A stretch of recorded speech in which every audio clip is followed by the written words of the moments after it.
معانا كلاسيكو، ايه نخرج من كلاسيكو هذا الاسبوع صراحه اسبوع حسم. بس انا اشوف انه الخليج يقدر يجيب. انا اشوف ان الوحده يقدر يجيبها. ان شاء الله ننجمكم تتعادل. اقل شيء بالتعادل، اذا ما فزنا 1-0 راح نتعادل.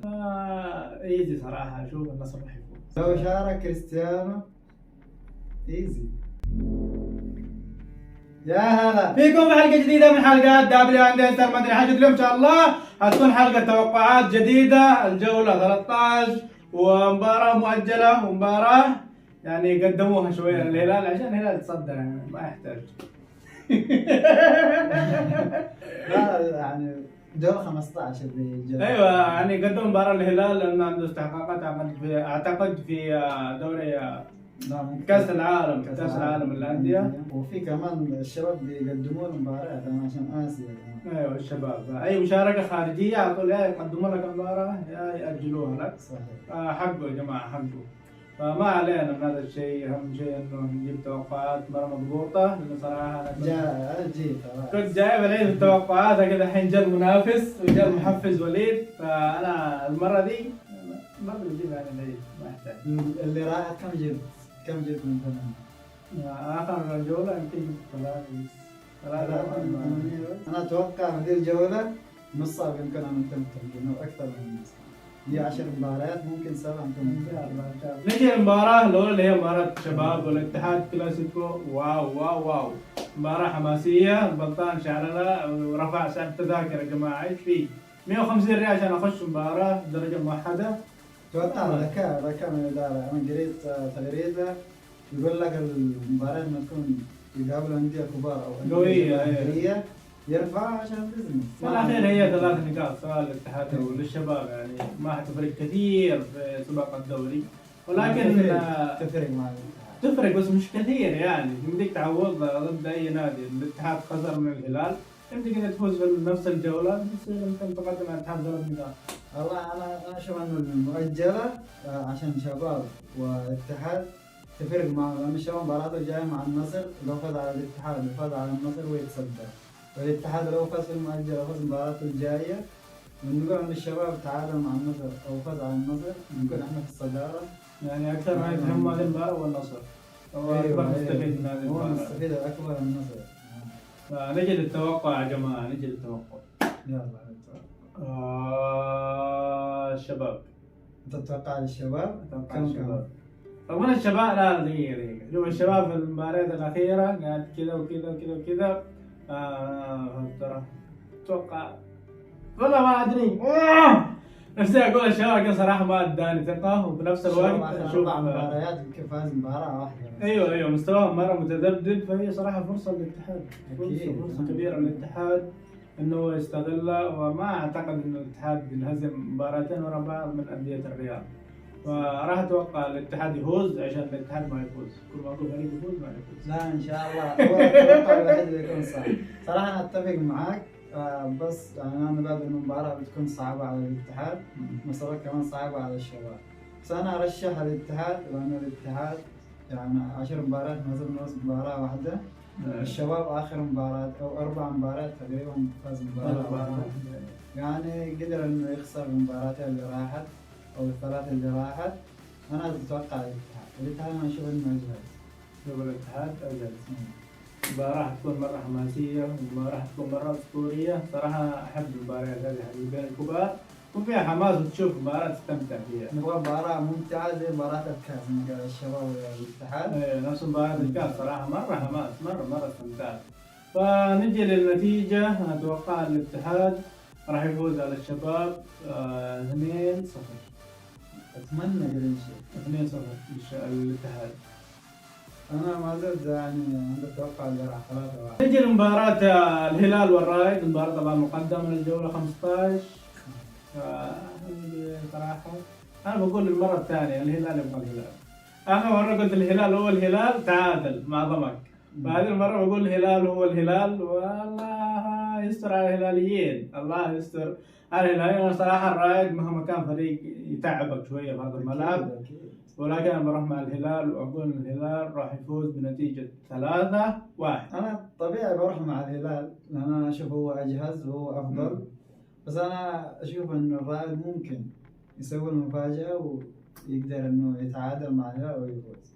بس انا بتوقع الهلال، ارى الاضمن يعني. اتوقع برضك الهلال. اخر الرائد يشاكس كذا، الرائد صراحه ايوه رهيب ضد الانديه الكبار. الرائد يعني يعذب الانديه الكبار. بس بنفس الوقت انا اشوف انه الهلال المباراه اللي راح تفوز على الاتحاد جايب معنويات اكبر واكبر. دي المباراه بتكون اسهل من مباراه الاتحاد، فعشان كذا انا بروح مع الهلال. خلينا نقول مهرجان اهداف 3-0. نقول بالتوفيق للهلال والرائد والاتحاد والشباب في مبارياتهم، واهم شيء نستمتع بالمباريات، نشوف مباريات مرة رهيبة. وقبل لا نخش في مباريات هذه الجولة نبغى يا جماعة 30,000 لايك. 30,000 لايك، 30,000 لايك ولا نتنازل. 30,000 لايك هذه الحلقة. ايوه هذا الفيديو اللي الان تشوفوه 30,000 لايك، وكل واحد يغطي لو كل واحد 30,000 30,000 لايك. 30,000 لايك. نجي لمباريات الجولة. مباريات الجولة طبعا الجولة مقسمة على 3 أيام.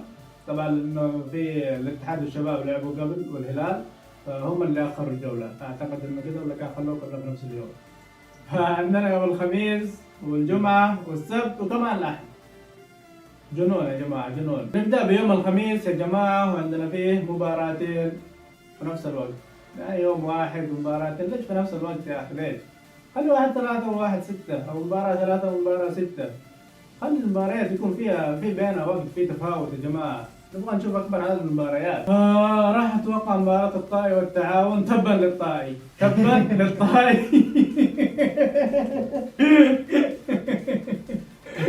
يا جماعة الطائي كل ما أقول راح يفوز ما يفوز، لما أقول خلاص الطائي بينهزم يروح يفوز. إيش فيه؟ تتوقعت الطائي يفوز على النصر؟ مرتين توقعت الطائي يفوز. لا النصر ما توقعت، بس توقعت قبل مرتين الطائي يفوز ما فاز، ولما توقعت انه ما يفوز راح فاز. لا للاسف. فانا بروح مع التعاون، وراح اقول ان التعاون راح يفوز على الطائي فوز كبير. مش مرة يعني 2-0 3-0 3-1، ولكن حثبت على 3-0. لو قبل جولتين 3 جولات انا على طول بقول التعاون بدون تردد.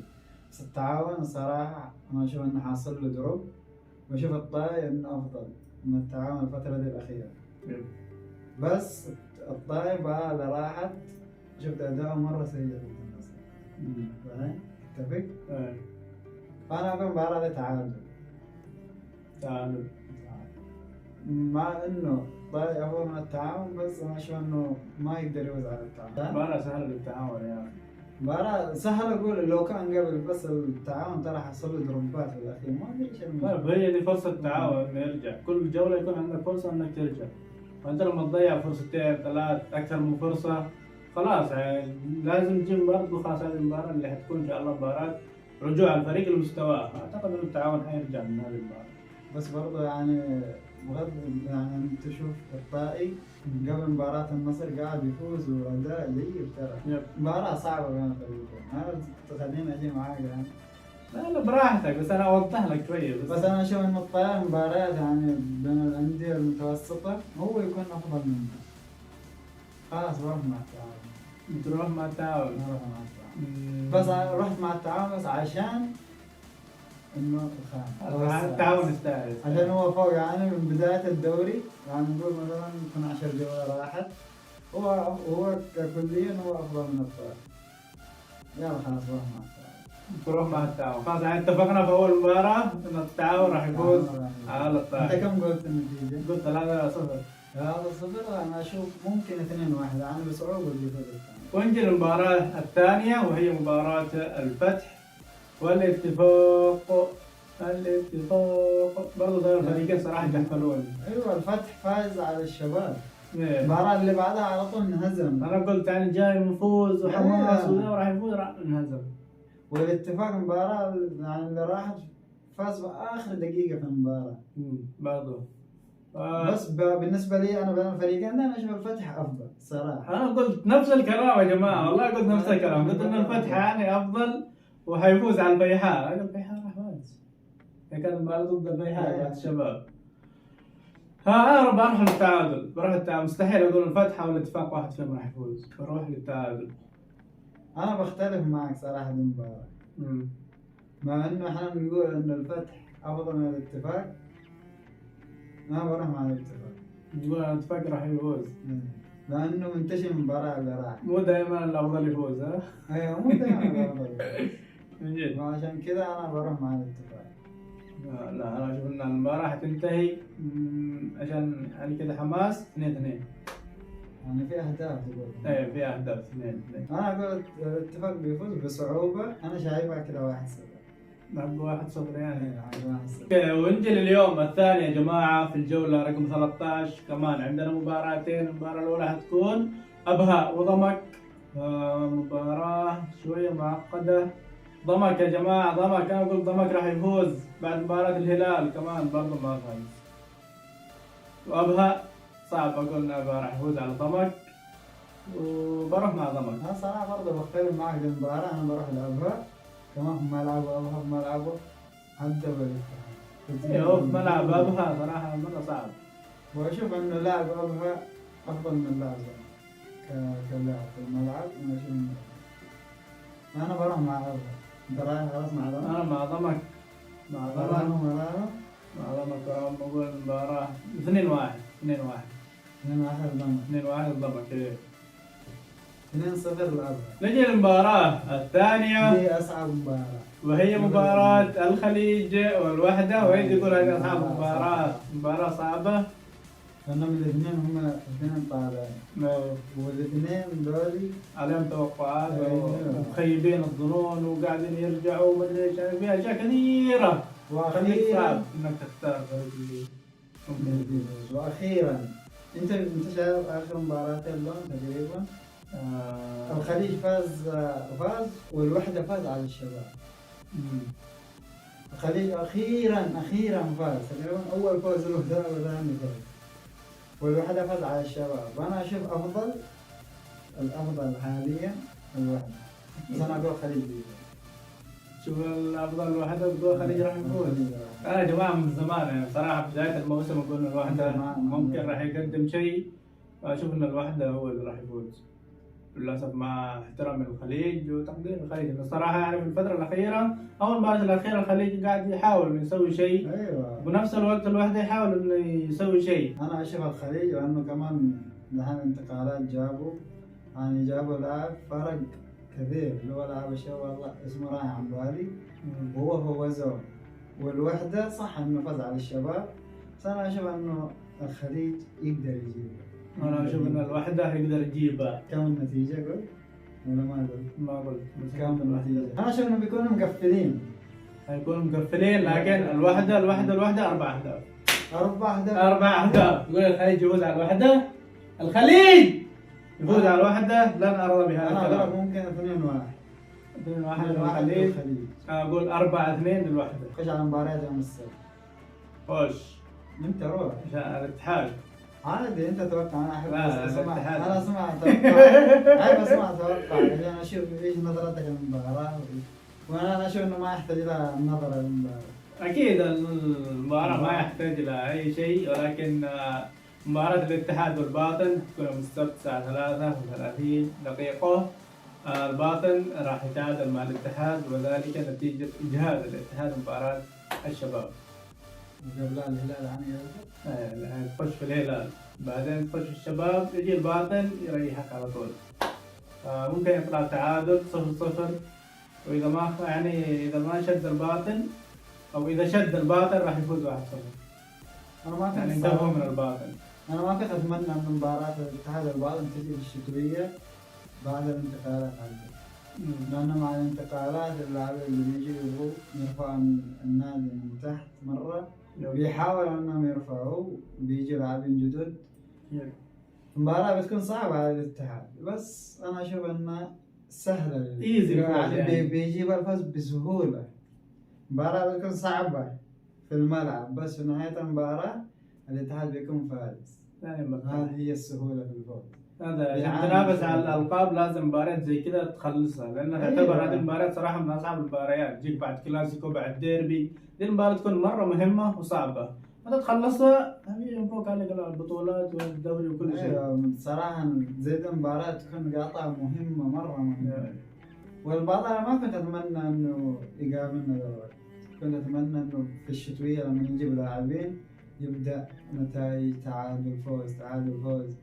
المباراة اللي راحت أخيرا تعادل. يعني انت متعاطف معاهم. أيوه مرة متعاطف صراحة، إنه لا بداية الموسم بالرديف حقهم بالناشئين حقهم ما عليك ان شاء الله ننجمكم تتعادل. اقل شيء بالتعادل، اذا ما فزنا 1-0 راح نتعادل، وكان اقول انه تعادل 0-0 كمان حتى ما فيها هدف. أنا أشوف لو توقعنا جا صح حق الشباب إنه إحنا فزنا على الشباب، دي المباراة مستحيل يعديها الاتحاد، لأنه لو فاز يتصدر وينتظر مباراة النصر والشباب. الرائد والفيحاء، فيحاء صراحة جحفلني ضد الفتح، راح فاز على الفتح.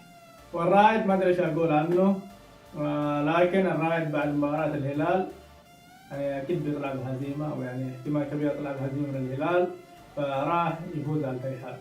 أنا أتفق معك صراحة، لأنه كنت متوقع نقول الفيحاء. لا الرائد راح يفوز. انا قلت الرائد وثقت فيه كذا صراحة، خيب ظني، ولكن المباراة معاهم. أنا أتفق معك صراحة إنه الرائد يقدر يفوز على الفيحاء 1-0. أنا 1-0. آه. نجي لمباراة النصر والشباب. ديربي رهيب، كنت بقول كلاسيكو. معانا كلاسيكو. ايه نخرج من كلاسيكو. هذا الأسبوع صراحة أسبوع حسم، أسبوع مرة رهيب، أسبوع يعني كل فريق خلاص تقريبا بيعرف يقولوا ساسه من راسه حاجة زي كذا. وبرضه اللي يبغى يكون بطل الشتاء يفوز مباراتين. ايوه لازم تشد في ذا الأسبوع، ذا الأسبوع حيحدد من بطل الشتاء نسبة كبيرة. فمباراة الديربي بين الشباب والنصر، شباب صراحة أحس إنه يعني انحشر كذا في وقت ضيق، حيلعب ضد الهلال وبعدها ضد النصر. لا ضد الاتحاد. ضد الاتحاد، إيه ضد الاتحاد وبعدين ضد النصر. صراحة الفريقين عناصريا رهيبين يعني. مرة ممكن انك ما تفوز ولا بمباراة، ممكن انك تنجاد من الاتحاد تنجاد من النصر وباي باي خلاص تودع تودع لقب الدوري بدري او على الاقل يعني بطل الشتاء. ولكن صراحة مباراة مرة رهيبة، مباراة حماسية، تكون مباراة صعبة. ايوه مباراة صعبة. الشباب لعبوا مرة رهيب، النصر عنده ادوات وعنده اسماء مرة خارقة. ايزي صراحة اشوف النصر راح يفوز. ايزي. انا اختلف معك صراحة، انا اشوف انه الديربي دائما يكون ما يتدخل في الجراح ولا يتدخل في اللي جاي. اجت مباراة انا اشوف انه 50-50 تكون بينهم، خاصة الشباب والنصر دائما تكون مباراة يعني بينهم تكون صعبة. وانا اشوف ان الافضلية صراحة للشباب. انا اشوف ان الافضلية للشباب ده لو ما شارك كريستيانو. لو شارك كريستيانو ايزي، بس بدون كريستيانو صراحة صعب والله. انا اشوف اتكلم بدون وجود كريستيانو طبعا. يعني لو الكلام بدون كريستيانو صراحة انا اشوف لو الاتحاد تعادل، يعني انا اشوف ان الشباب في نقطة انا نسيت ما اقولها اساسا. الشباب بيلعب قدام الاتحاد للتعادل وللفوز، يعني معاه فرصتين. لانه لو تعادل المباراة اللي بعدها فاز على النصر هو اللي يتصدر، ولو فاز مباراة النصر برضه بيجي ولازم يفوز فيها او يتعادل فيها، يعني مباراتين مهمة له. انت تقول لو انهزم من الاتحاد ما راح يضيع مباراة النصر، ولو تعادل برضه ما راح يضيعها، لانه لو انهزم يبغى يكون قريب من المنافسة. انا اشوف انه حيضيع مباراتين. ضيع مباراتين؟ انا اتمنى يضيع مباراة واحدة بس، يضيع مباراتنا ويعطل لكم النصر. ايوه لازم يعطل النصر ولو بتعادل حتى. بس انا عن نفسي صراحة انا ارشح انا اقول لك حاليا النصر افضل. ولو بس مباريات الديربي انا اشوف انه يعني الديربي اللي في الرياض بين النصر وشباب ما يتدخل بنتائج اللي راحت او اللي جاي. صح. مع انه احنا في الكلاسيكو الاتحاد والشباب ذكرنا المباريات اللي راحت، لانه ما قلت قابلوا قريب يعني مو من فترة بعيدة. ايوه تقابلوا قريب. بس النصر والشباب انا مع النصر مع الشباب. وانا مع النصر مع الشباب قطعيا. نجي لنتيجة المباراة، نتيجة الديربي يا جماعة. الديربي صراحة هذا الأسبوع حيكون كئيب على الشباب. تخيل النصر فوز 4 4 يا شباب. واو. هم الموسم اللي راح فازوا 4. لا الهلال اللي فاز 5-0. ولكن راح اقول النصر راح يفوز 2-1 يعني كرما مني. ايوه للشباب 2-1. راح تكون عادله شويه. انا زي ما قلت الشباب، لانه خاصة يعني انا اشوف اندية الرياض، شوف الهلال بداية الدوري سيء. النصر لما قابل الهلال النصر كان الثاني والاول صح؟ ومع ذلك تعادل مع الهلال صح؟ انا اشوف برضه يعني الحين كمان الشباب هو اللي منافس النصر. ما اشوف انه يقدر يفوز 3. لا اسبين، انا نسيت اسبين. والله اشوف اسبين صعب تسجل فيه 3. لا واثق بالشباب 3. واثق بالشباب انه راح يفوز 3. 3 كم؟ 3-1. يعني صعب ان النصر ما يسجل. المهم انه يسجل 3 أهداف ويفوز. ايوه 3-1 3-2 3-0. انا واثق بالشباب. بس نمشي الدنيا حقنا احنا وبعد كذا يعطونا النصر. بس حنصور في نفس اليوم الاتحاد وبعد الشباب والنصر. واو حيكون يوم مرة رهيب. نجي اليوم الأخير وآخر مباراة. طبعا الهلال لأنه حيلعب يوم الثلاثاء المباراة المتقدمة، فخلوه آخر يوم لحاله. يوم الأحد الهلال والعدالة. العدالة صراحة من الأندية اللي يعجبني لعبها، أسلوب اللعب حق العدالة مرة يعجبني رهيب. وكنت يعني منتظر العدالة والنصر طبعا في الكاس، وشفت المباراة يعني على الأقل قدم مباراة محترمة. تليق باسم العالي، مو مباراة كبيرة لكن مباراة كويسة صراحة في العدالة.